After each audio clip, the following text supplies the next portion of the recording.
Rama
Haribol, Haribol. Yeah, needs to go up a bit.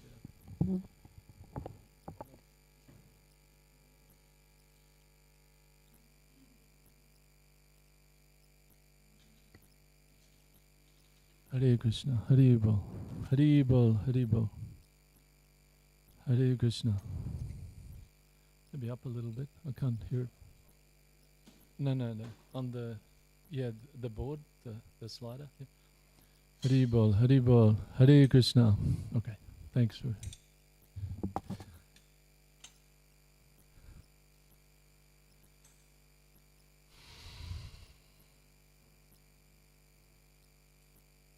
Play drum, bro? No? Anybody play drum? China Vrinda?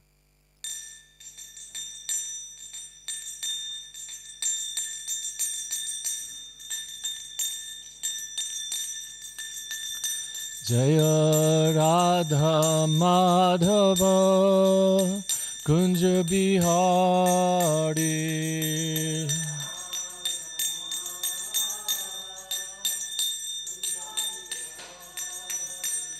Jaya Radha Madhava Kunja Bihari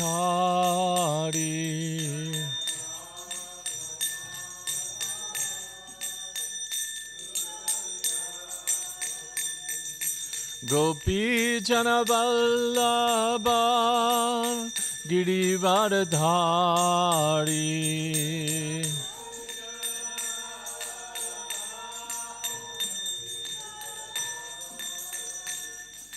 Gopi Jana Vallabha Girivardhari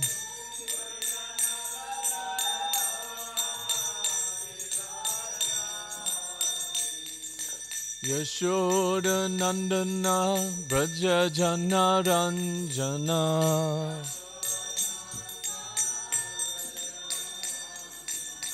Yashoda Nandana Braja Jana Ranjana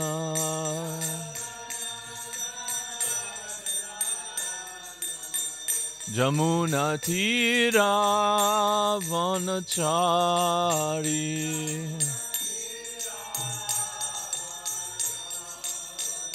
Jamuna Tira Vanachari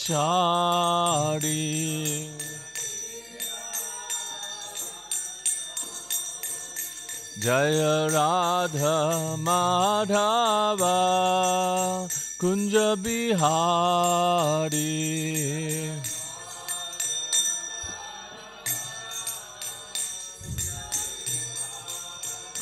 Jaya Shri Krishna Caitanya Prabhu Nityananda Sri Advaita Gadadhara Srivasadi Gaura Bhakta Vrinda Jaya Shri Krishna Tanya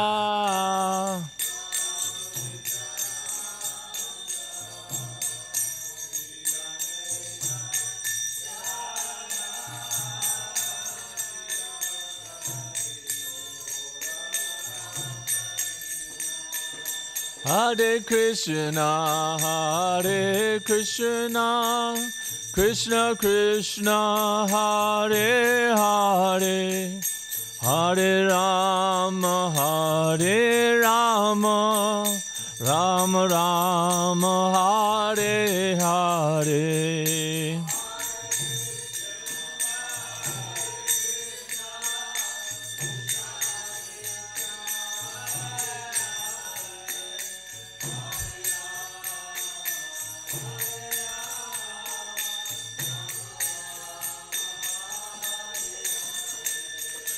Hare Krishna, Hare Krishna, Krishna Krishna, Hare Hare, Hare Rama, Hare Rama, Rama Rama, Hare Hare, Hare Krishna.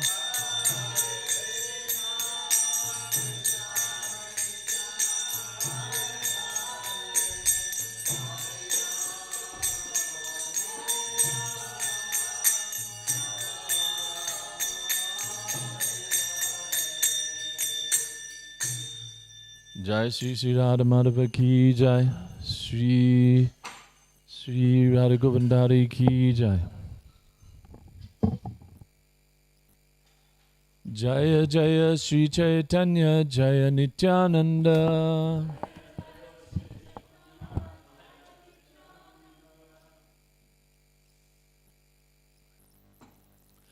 Jaya Jaya Shri Caitanya Jaya Nityananda.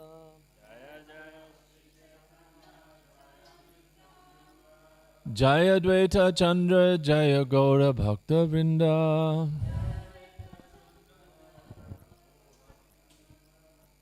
Okay, we've read the verse for today.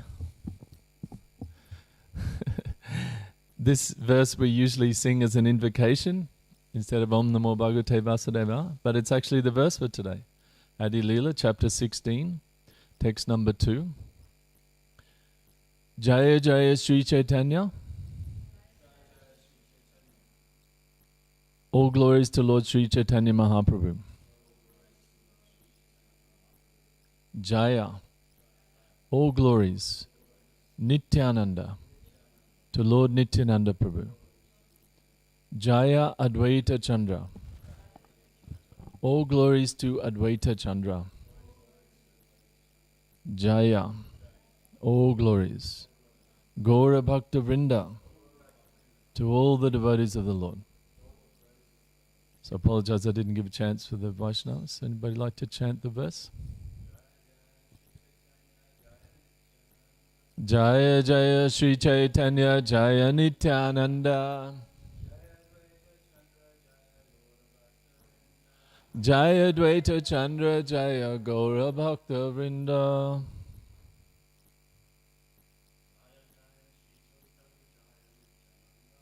Jaya Jaya Sri Chaitanya Jaya Nityananda. Jaya Dvaita Chandra Jaya Gaura Bhakta Vrinda. Ladies? Jaya Jaya Sri Chaitanya Jaya Nityananda. Jaya Dvaita Chandra Jaya Gaura Bhakta Vrinda.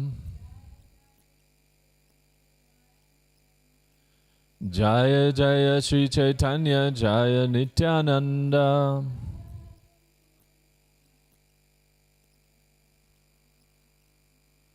Jaya Dvaita Chandra Jaya Gaura Bhakta Vrinda. Translation and purport by His Divine Grace A.C. Bhaktivedanta Swami Prabhupada. Srila Prabhupada Ki Jai. Translation. All glories to Lord Sri Chaitanya Mahaprabhu. All glories to Lord Nityananda. All glories to Advaita Chandra. And all glories to all the devotees of the Lord. Please repeat. All glories to Lord Sri Chaitanya Mahaprabhu. All glories to Lord Nityananda. All glories to Advaita Chandra. And all glories to all the devotees of the Lord. Text 3. Jiyat Kaishora Chaitanyor Murti Matya Grihashramat Lakshmi Archito Ta Vagdevyadisham Jai Jaya Chalat. Translation. Long live Lord Chaitanya Mahaprabhu in his Kaishora age. Both the goddess of fortune and the goddess of learning worship him. The goddess of learning, Saraswati, worshipped him in his victory over the scholar who had conquered all the world. And the goddess of fortune, Lakshmi Devi, worshipped him at home. Since he is therefore the husband or lord of both goddesses, I offer my obeisances unto him. Text 4. Eta Kaishora Lilara Sutra Anubandha Shishya Garna Padaite Karila Aramba. At the age of 11, Sri Chaitanya Mahaprabhu began to teach students. This marks the beginning of his Kaishora age. As soon as the Lord, text 5, as soon as the Lord became a teacher, many students came to him, every one of them astonished to hear his mode of explanation. Text 6. The Lord defeated all kinds of scholars in discourses about all the scriptures, yet because of his gentle behavior, none of them were unhappy. Text 7. The Lord, as a teacher, performed various kinds of pranks in his sporting pastimes in the water of the Ganges. After some days, the Lord went to East Bengal, and wherever he went, he introduced the Sankirtan movement. Purport. Although Lord Sri Chaitanya Mahaprabhu and his devotees in disciplic succession can defeat all kinds of learned scholars, scientists and philosophers in arguments, thus establishing the supremacy of the personality of Godhead, their main business as preachers is to introduce Sankirtan everywhere. Simply to defeat scholars and philosophers is not the occupation of a preacher. Preachers must simultaneously introduce the Sankirtan movement, for that is the mission of the Caitanya cult.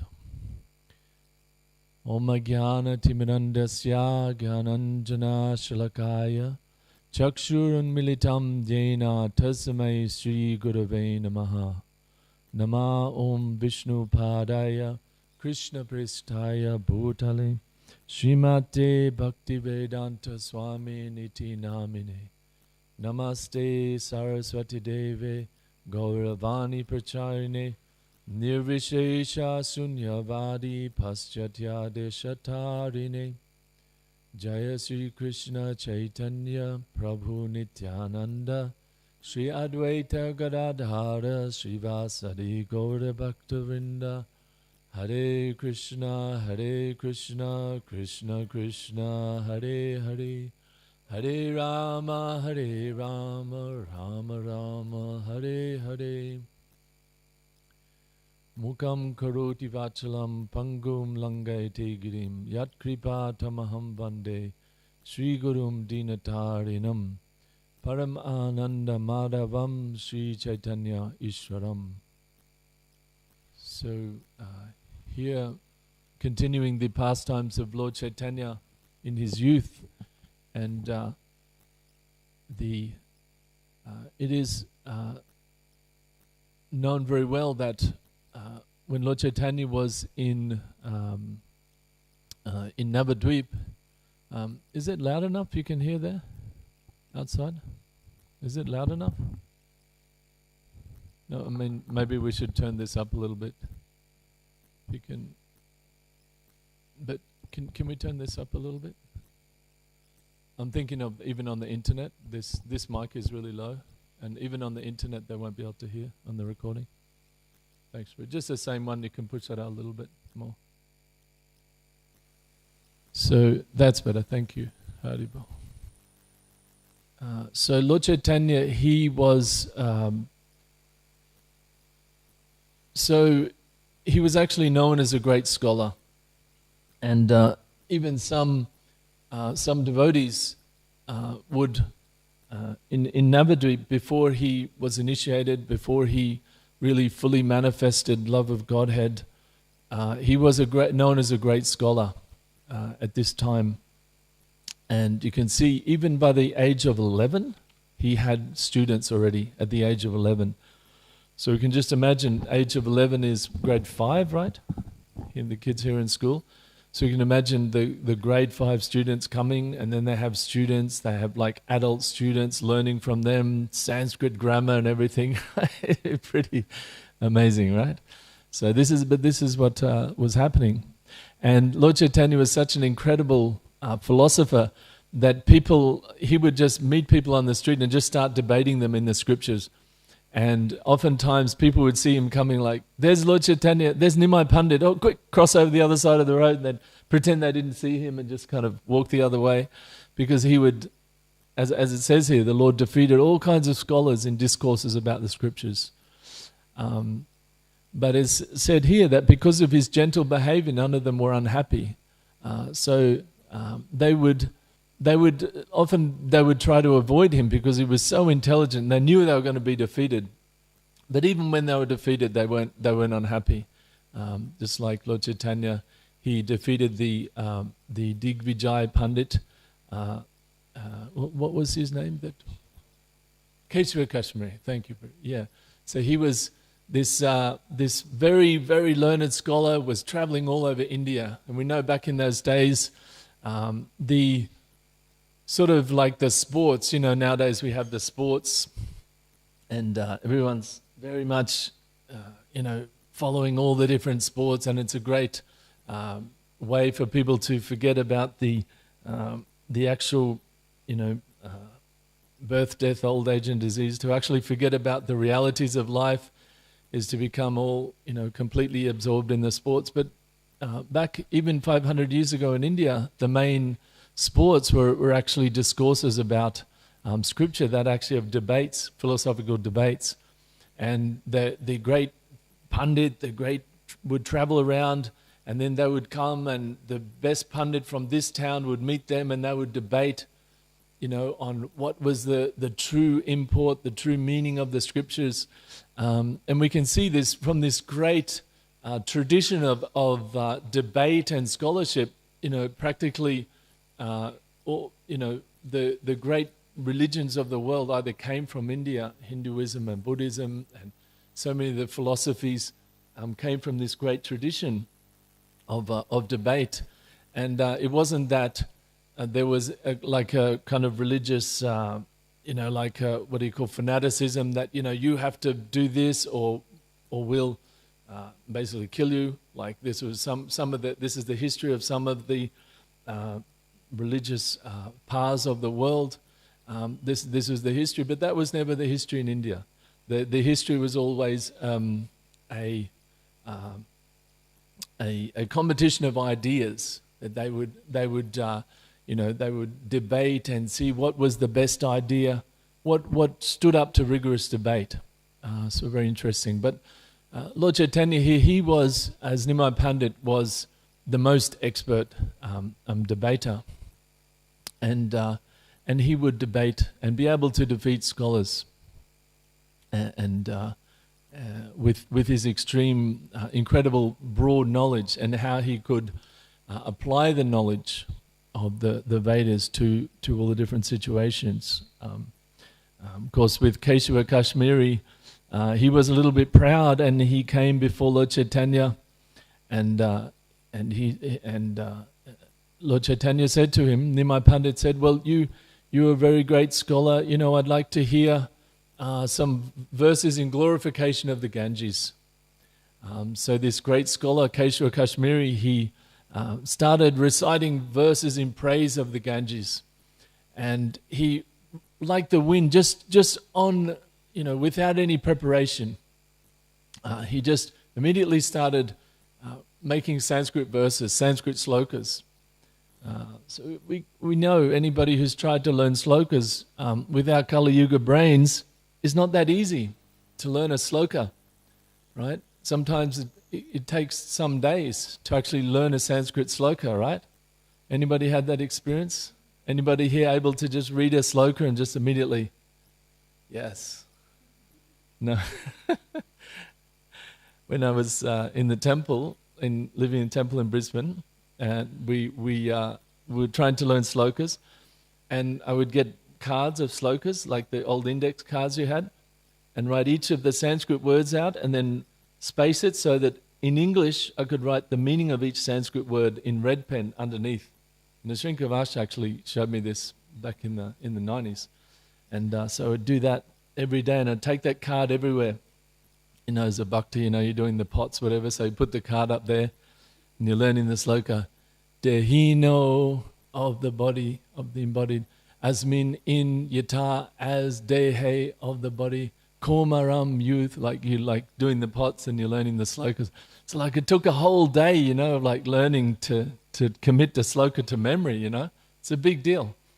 So we can just imagine, we can't even really imagine what is the brain power of someone that can just create on the fly 100 Sanskrit slokas. We can't even learn one that somebody else has made, right? Who are these people?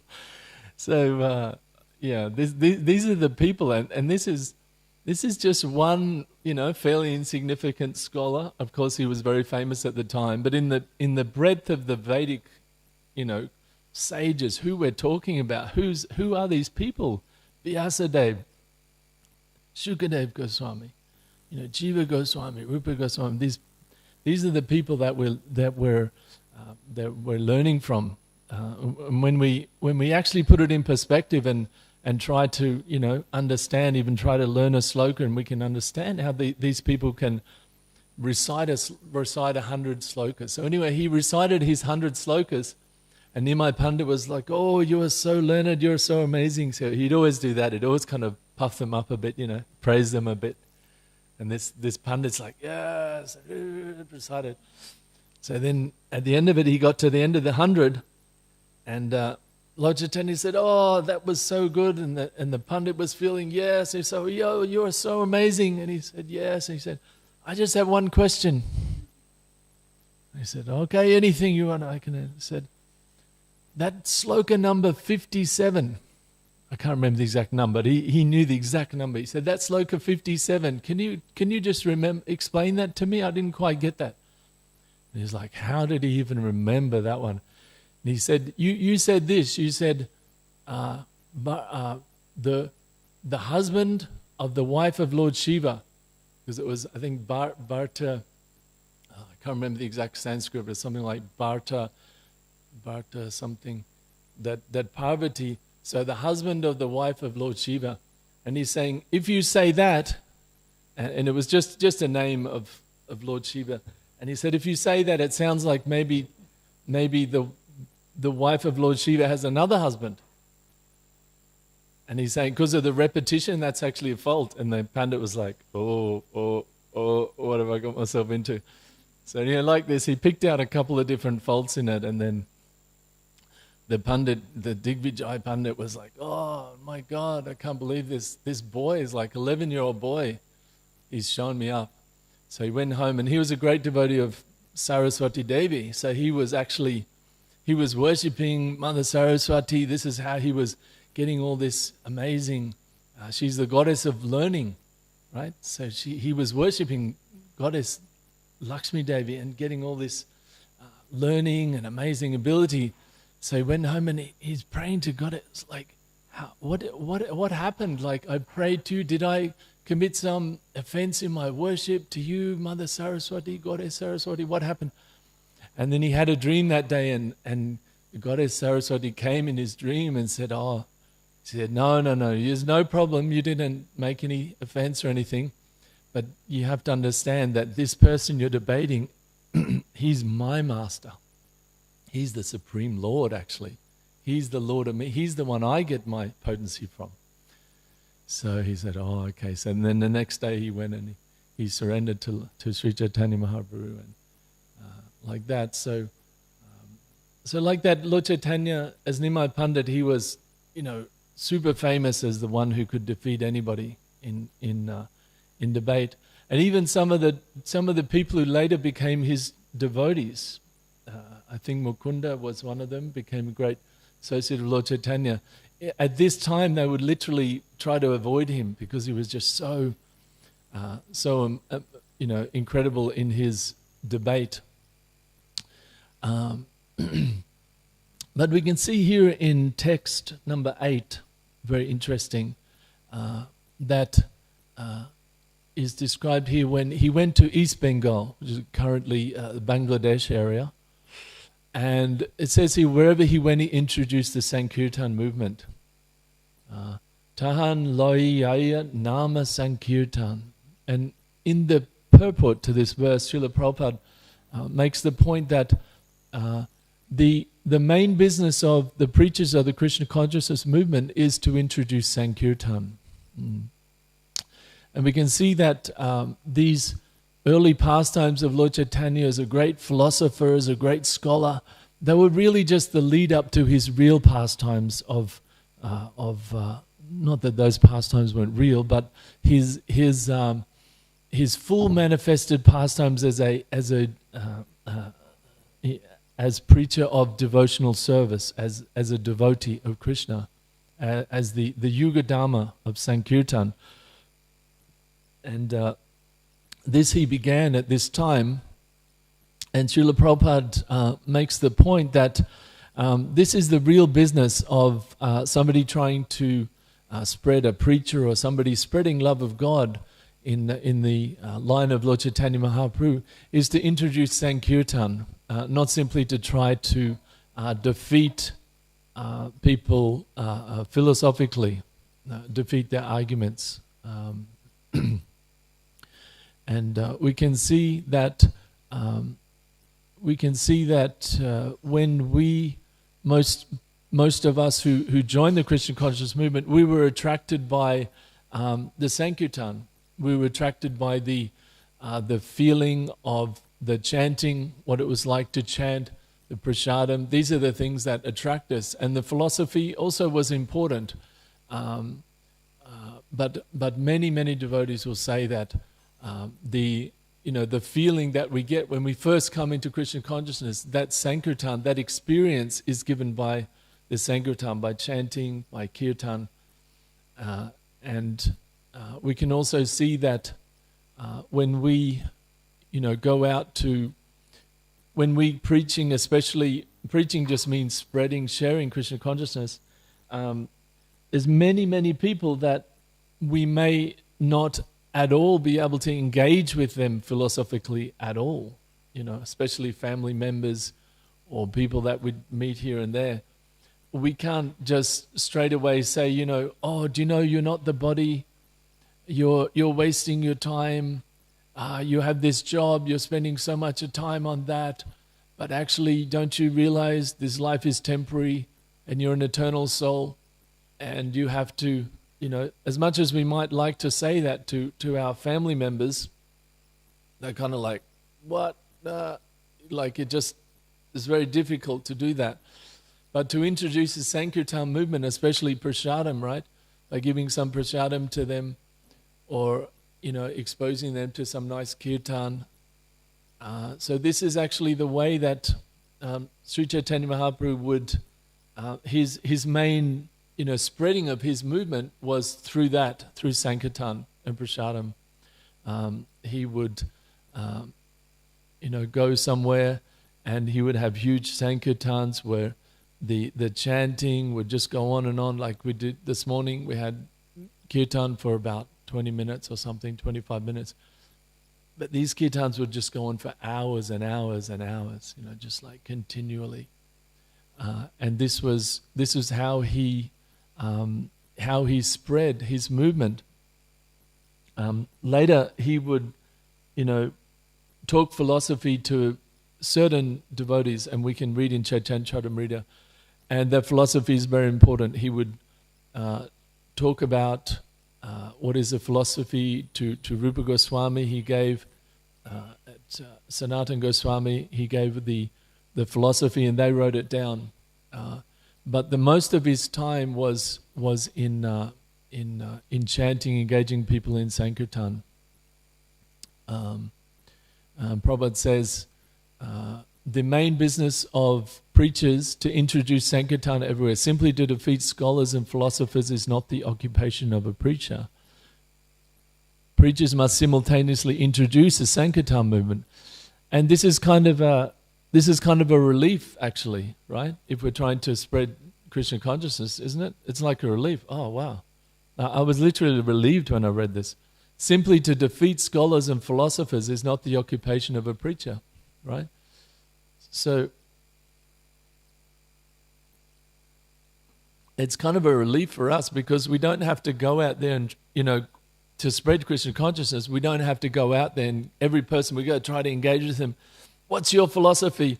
Oh, that's wrong because, that's like Buddhism, that's not, the Vedas is a superior. We don't have to we don't have to get into a whole fight with people, Prabhupada's saying, because we have to be strong philosophically, we have to be able to present our philosophy. But Prabhupada says is simply to defeat scholars and philosophers is not the occupation of a preacher. Preachers must simultaneously, so simultaneously means the philosophy has to be there also, right? But they must simultaneously introduce the Sankirtan movement, right?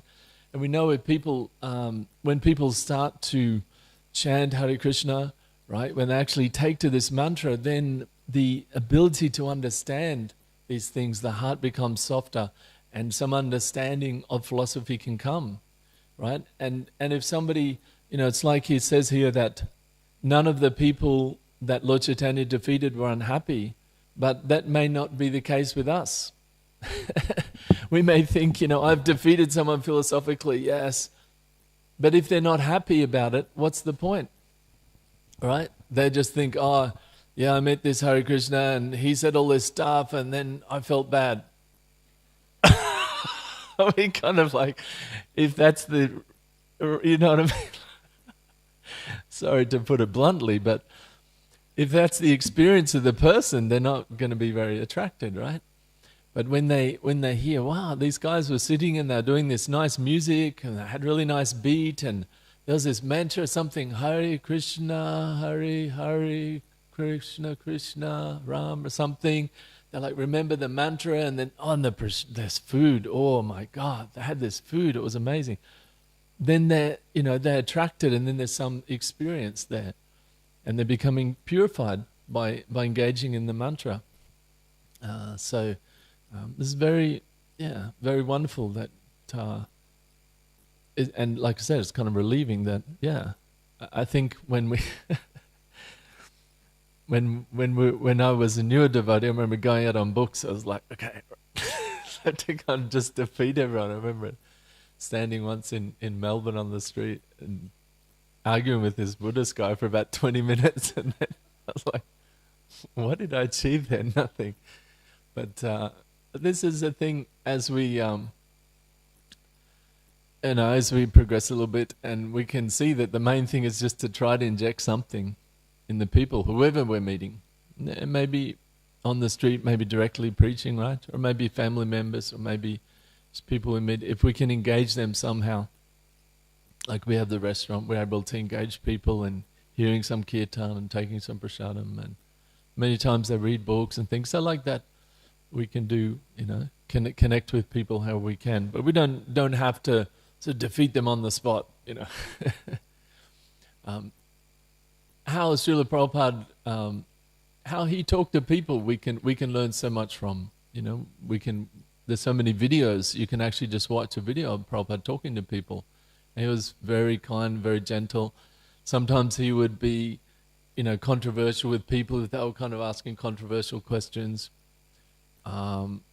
There's like that video with Cardinal Danielou in France where Prabhupada was extremely strong, but he was very, very, obviously very gentlemanly and very,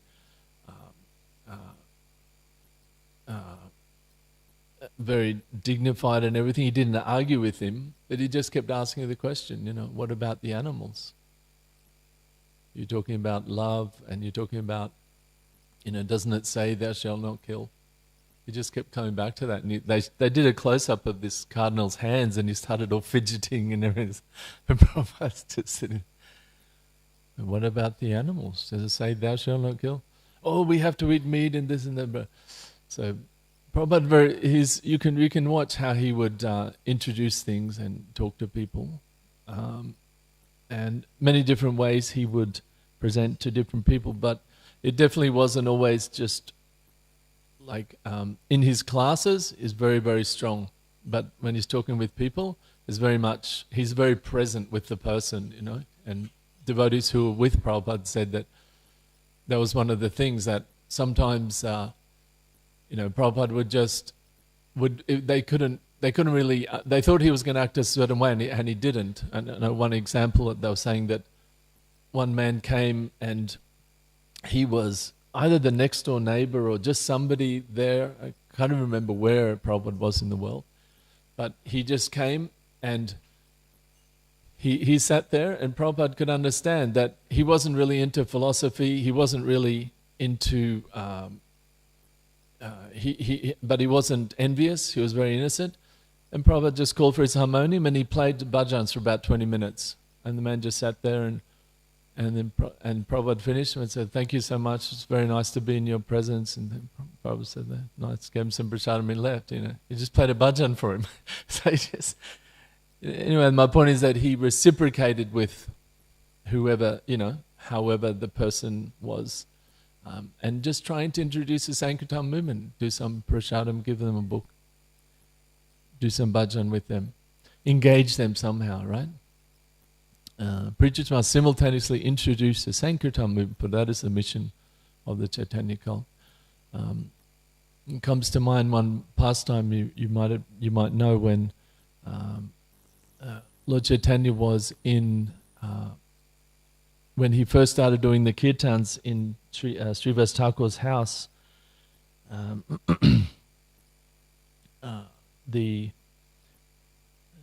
All the devotees were there doing kirtan in the house, and one brahmachari yogi had come, and he'd been in the Himalayas, and then he'd come to Srivas Thakur and he'd said, "Oh, I really want to hear, I've heard about these Sankirtan, these kirtans, and I really want to go there and listen to these kirtans in the house." And so Srivas Thakur said, "No, that's not possible. Only devotees are allowed in there." So then he said, "Oh, I'm a brahmachari, I'm a yogi, I'm simply just drink a little bit of milk each day, I'm dressed in tree bark, I'm completely renounced." So then Srivas Thakur said, "Okay, fair enough. You can hide just in the side there in the house and just peek through this little crack in the window you can see, and you can watch the kirtan from there." So that day, that night, Lord Chaitanya was coming and they started up the kirtan, Hare Krishna, Krishna Krishna, Hare Hare, Hare Rama. And they're all dancing in ecstasy, and Lord Chaitanya starts to dance and the whole kirtan just starts to go. And then after just a few minutes, Lord Chaitanya stopped the kirtan and he said, "What's happening?" He said, "I'm not feeling the same ecstasy with my devotees that I always feel in this kirtan. There's something wrong in this kirtan. There's something that shouldn't be there, or someone that shouldn't be here in this kirtan." And so all the devotees, it's described that all the devotees thought that, "Oh, maybe there's some fault in my heart. Maybe there's something I've done." We can see the devotees are always very humble. And the devotees were all the devotees were thinking, "Oh, it must be me, must be my impurities," right? We can see that there's a what do they call the recreational outrage? There's very, very common nowadays on the internet where people love get outraged about this. It was their fault. See, it's them. They did it, or he did it, or she did it. That organization did it or something. A lot of externalizing of issues. Because there are issues. Issues should be dealt with, no doubt. But there's a lot of nowadays, there's a lot of pointing the finger away from oneself, right? That it's their fault. They did something. But really the progressive path is really to see, and Bhaktisiddhanta Saraswati used to always say this, like, before you find fault in someone else, then check up what is a fault in you, right? I think in the Bible it says, before you try to take the splinter out of someone's eye, then first take the log out of your own. Is that something like that? So like this the science of self-realization, it's really about ourself, and when we get some understanding of what actually is our karmic situation, we just can understand, this is 108%, this is my issue, my fault, this is I've done this. In previous lifetimes I've acted like this, I've acted like that, I've done that, and I'm getting the results now. I'm getting the results of my previous activities. And these these anarthas, or these unwanted things in my heart, are why I'm not able to practice Krishna consciousness actually, properly. Krishna says, what is that verse? Yesham tva antagatam papam jananam punya karmanam je dvanva moha nirmuktam bhajanti mam dridhavrataha. Krishna says that to those who are free from, when you're free from all your sinful activity, the reactions to the sinful activities, the bad karmic activities from the past lives, when you're freed from that, you become free from the dualities of the world. What are those dualities of the world? Desire and hate. The dualities is like, that person is my friend, that person is my enemy. I really like this part of the material world, I really hate that part of the material world. These dualities of the world, because actually we are spirit soul, right? We are pure spirit soul. We have nothing to do with this world actually. We're identifying with our mind, we're identifying with our body, but next life will be some other person, will be some other mind, some other body, right? So we are not, sorry, I just lost the thread there.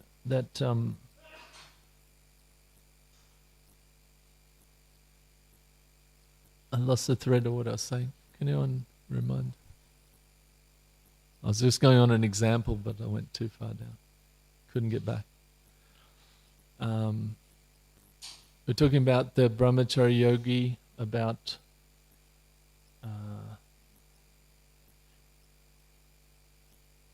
he was hiding to see, but what was I talking about? Yeah, okay, we'll go back to that. But there was some point I was making there. That yesham tvantagatam papam jananam punyakamanam. But basically, that's what it was. Thank you. That we have to really understand, like these devotees were thinking, that there's something in my heart that's the problem. When there's some problem that we see, when we're having some problem in the world, the devotees think, oh, there's something in me. What have I, what is the impurity in my heart that's creating this difficulty? I'm having difficulty with someone. Oh, what's that in my heart? And if you see, if all the devotees are like that, then it's like Vaikuntha, right? Because there's some difficulty between devotees, and both devotees are thinking, oh, what's my part in it? How can I change how I'm perceiving it? How can I change how I'm acting? How can I change how I'm thinking to be able to make this work? So if two people are both thinking like that, then it can work, right? And that's Vaikuntha, right? That's a spiritual world. Then what's the other part? What's the other option? Is two people have a fight and they're both pointing the finger at the other one. You have to change. You're doing this. And the other one's looking back at, you have to change. You're doing this. So what's actually happening is neither of them are changing. Isn't it? You understand?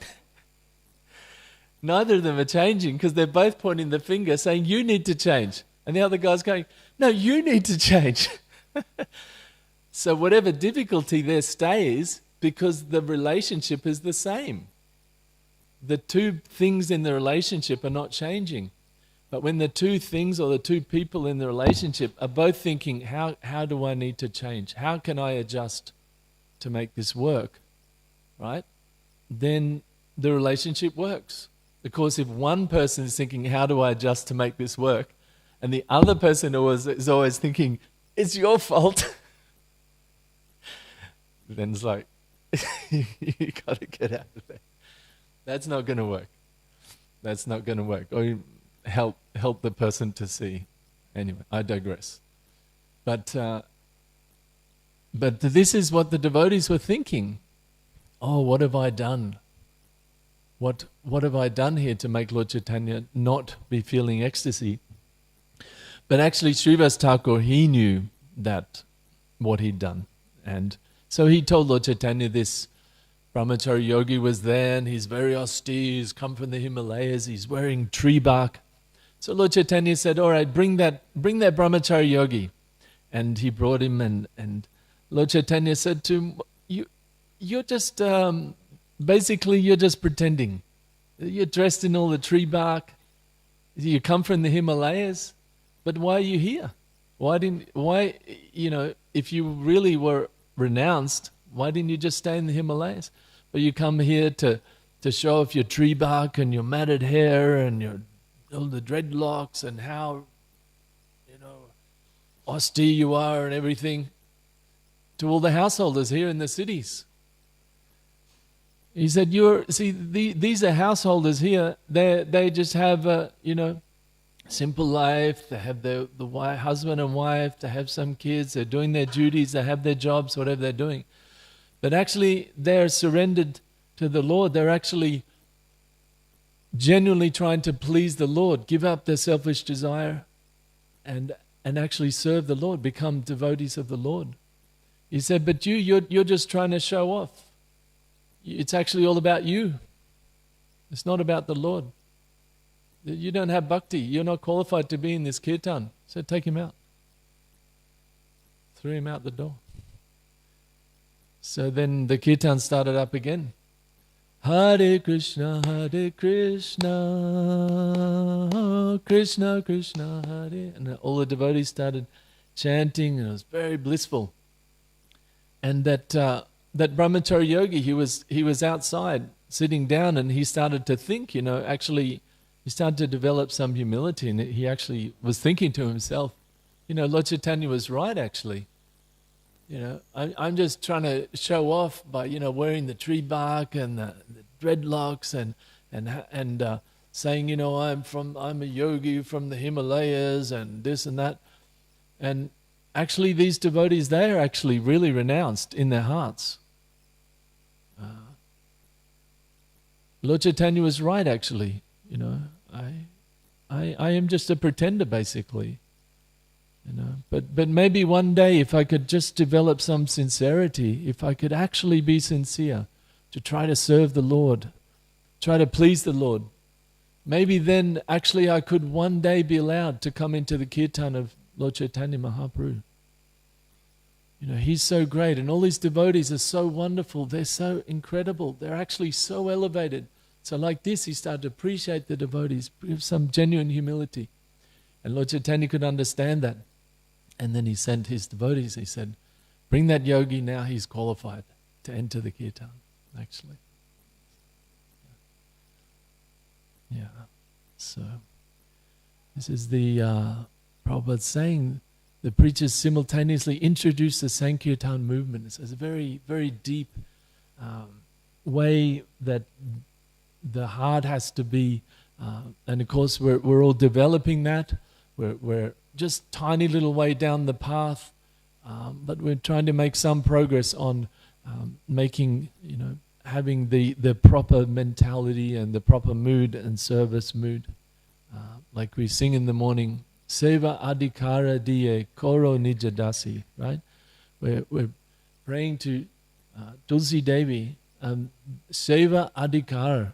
Adhikar means the qualification of seva adhikar, the qualification to have that service attitude, to enter into the Sankirtan, and that's what we, as representatives of Srila Prabhupada in disciplic succession, this is our job, as Prabhupada said, not just to defeat philosophically and try to establish that we're right and you're wrong and all this stuff, but to actually introduce the Sankirtan movement, to engage people in chanting Hare Krishna, and allow them to soften their heart to feel that love of God that's coming through the Sankirtan movement of Sri Chaitanya Mahaprabhu. So, thank you very much. I'll stop there. Just a couple of minutes if there's any comment or question from anyone. Sripa Parit. I don't know where the other mic is. Do you want to just grab this one? Then the people online can hear.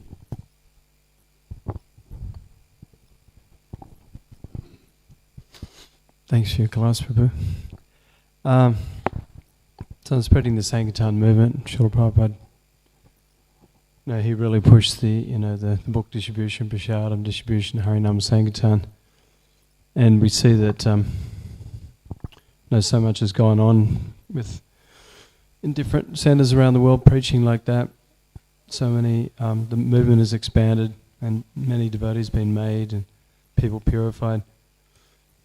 But and it seems like there's a lot of Prasadam distribution going on, and also makes a lot of money for the movement through catering and restaurants and also book distribution can bring in a lot of money. But we see that seems like Harinam Sankirtan may be somewhat neglected. Some temples there's basically no Harinams at all going out in the streets these days. And it seems like, maybe devotees, there's that mood, it doesn't really make money, so devotees sort of neglect the Harinam. But if you look from a broader angle, it seems like many devotees have been made through the Harinam Sankirtan parties going out chanting in the streets. Just one story I remember hearing years ago, there was an article on a BTG of one devotee who was going to university. He wasn't a devotee, but he saw one brahmachari or sannyasi chanting on the campus like when he entered, and then 6-8 hours later he came back and there was that one devotee still chanting there. He'd be chanting all day, and then he came back the next day, and then there was two sannyasi and brahmachari, two of them chanting there, same thing. And he came back at the end of the day, they were still chanting. And this time he stopped and they gave him a card for the temple, and he came soon after that. He joined, he was so inspired, obviously so purified by hearing all the chanting. And many people, they're always telling us all the time, we miss you guys chanting out in the streets. So it seems like, the chanting, the Harinam Sankirtan, it does and has made many devotees, and is a powerful process to make devotees who in their turn, spread the movement, make money for the movement. So I don't know if you'd like to comment on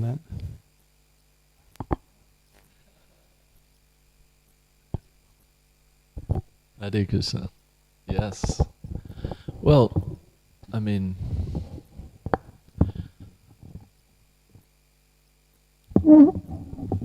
am not the great example because I don't go much on Harinam, although I should, and I definitely. But so I can't sit here and preach whatever. But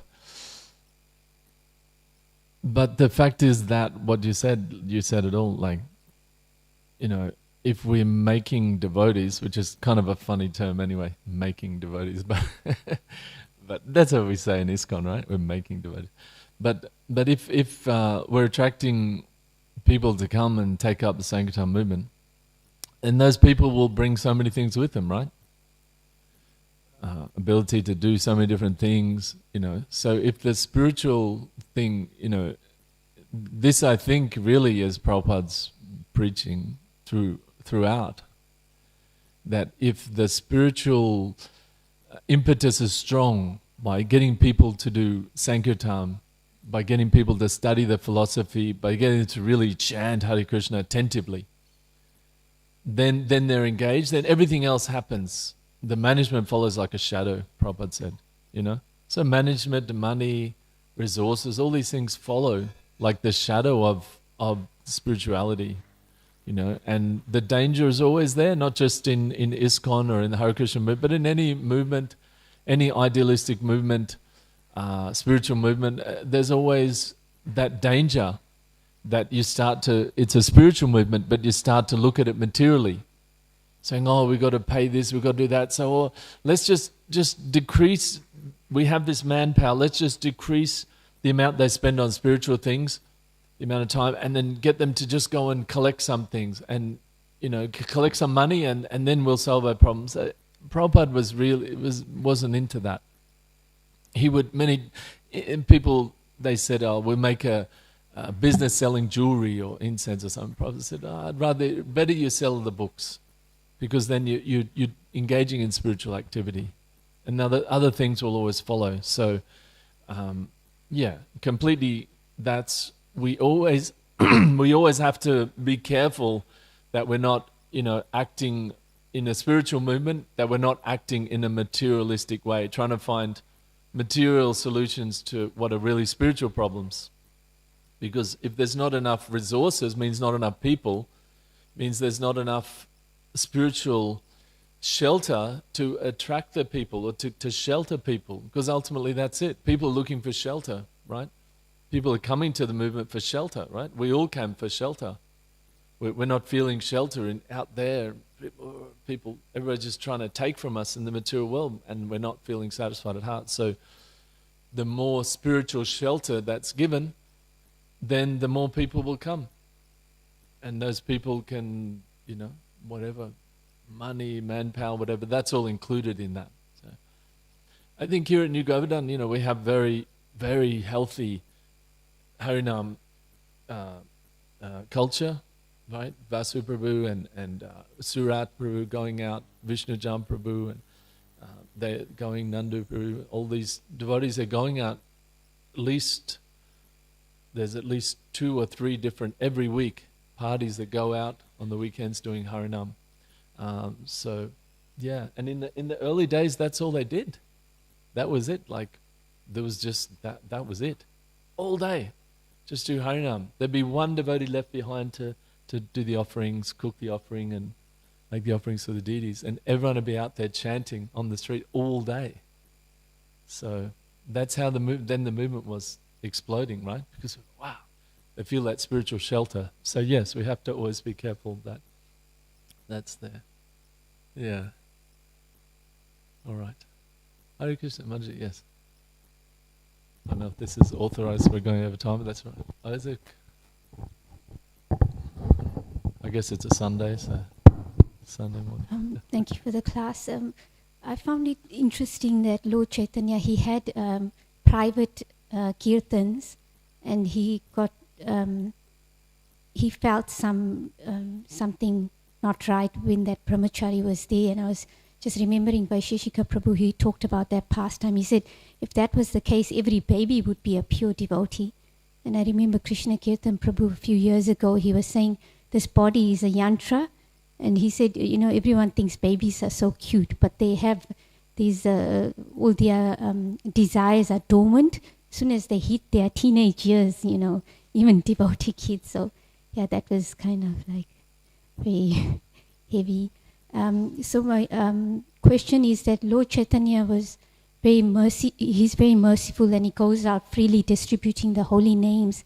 And then when there's private kirtans, he is very strict. So I found that quite interesting. Could you talk a bit about that? That also was in the very early days of the Sankirtan movement, when Lord Chaitanya was with Srivas Thakur and other devotees at Srivas's house, and they weren't doing Sankirtan outside at that time. And actually when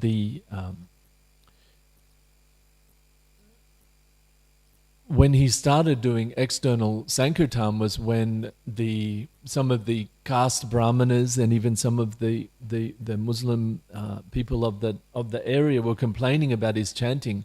Mostly it was the Hindus who were complaining. Actually, the Brahmins were complaining that he was allowing anyone, and his followers weren't all Brahmins, but they were chanting the sacred mantras of the Vedas, the Hare Krishna mantra. So they were sort of thinking that their occupation was being challenged. But anyway, it was mostly there. It was in private, and then they chanted.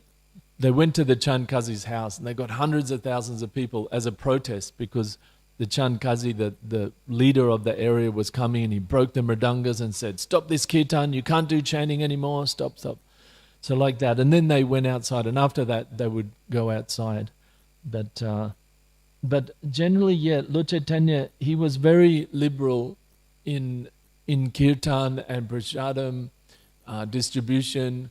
so many festivals you can see like that. But he would only discuss philosophy and especially more like, his internal lila. There's that external lila of establishing the Sankirtan movement, and then there's the internal lila of his own experience as taking the mood of Srimati Radharani to be able to experience that whole mood. So they're his two reasons. Yeah.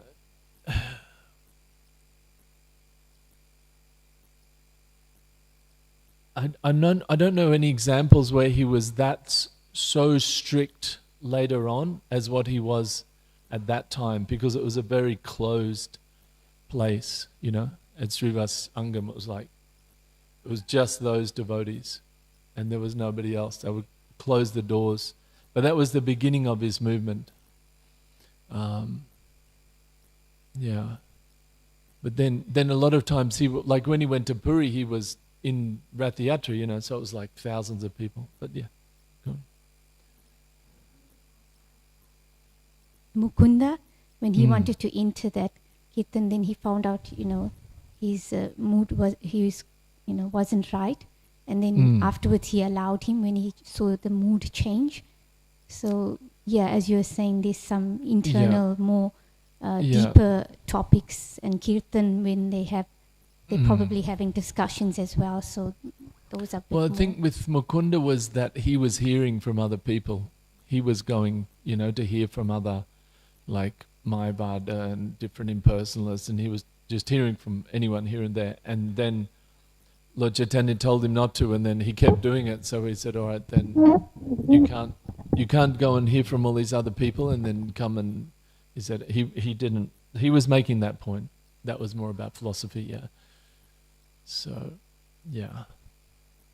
Anything else? Yes. Yep. It seemed, I hear this story and you think, oh, but isn't Lord Chaitanya about inclusivity, But it gave that brahmachari an opportunity to develop that humility. So there was some grace in that at work, and I get.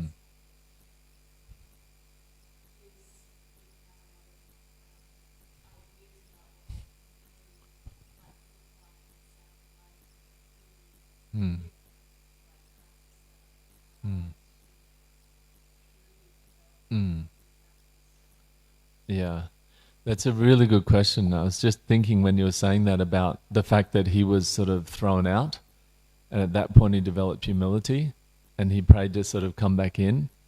And I think that's for a lot of devotees, and I know in my life as well, there's been certain points where I've sort of been like, not thrown out, but like, okay, you don't have that service anymore, or something's changed, okay, that's not.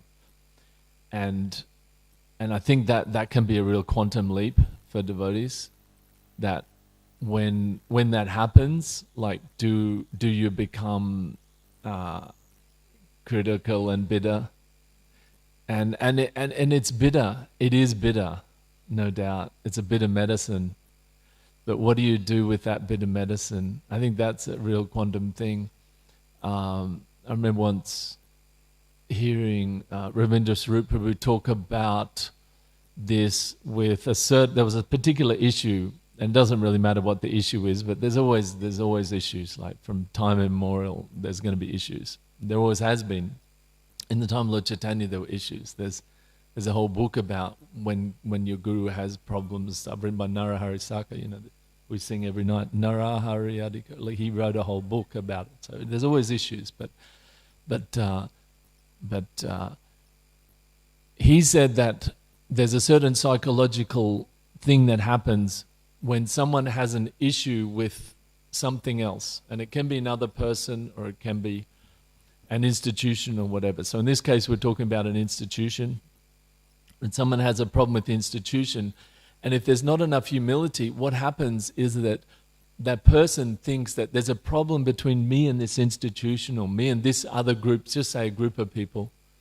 And if there's not enough humility, they naturally think there's nothing wrong with themselves. And the same point, right, in this pastime, that all the devotees were thinking, oh, what's wrong with me? What am I doing wrong? What's the impurity in my heart? So if there's not enough of that, they think that there's nothing wrong with me, but there's a problem in this relationship, so there must be a problem with that other group of people. And then they start to try to find things that are wrong.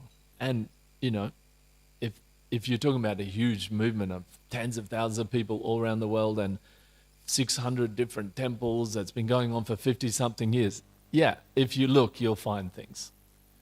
And so that,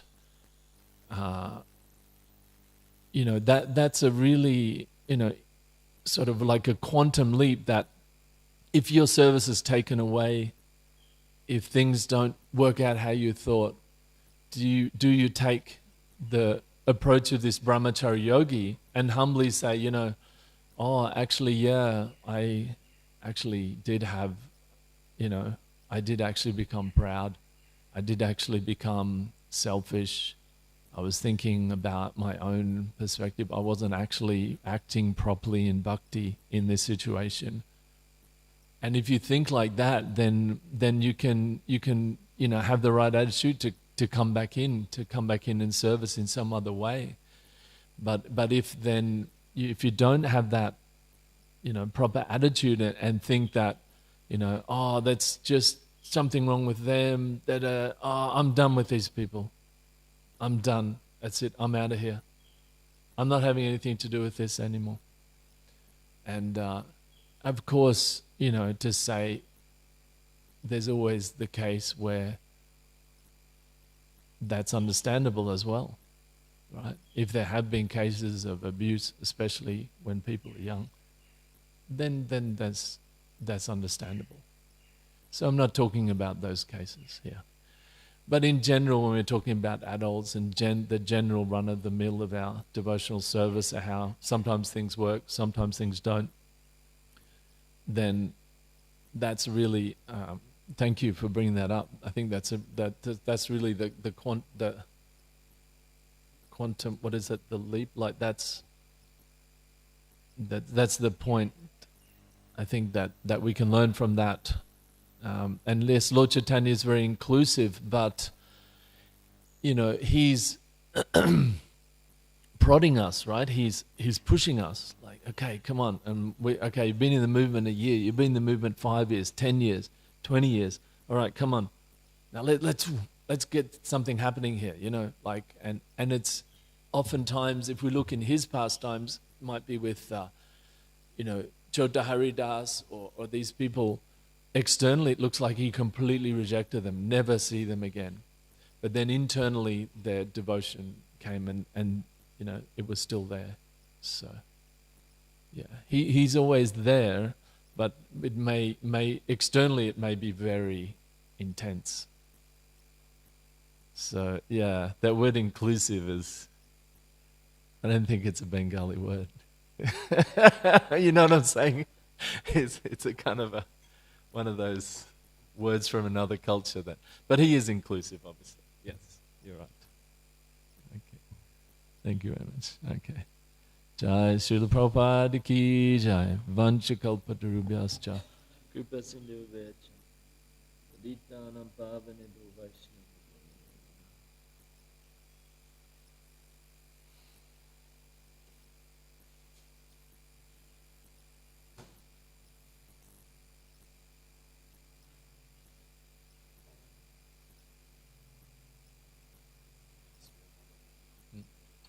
Yeah, yeah. I was just going to ask, maybe from your own experience, listening.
Jaya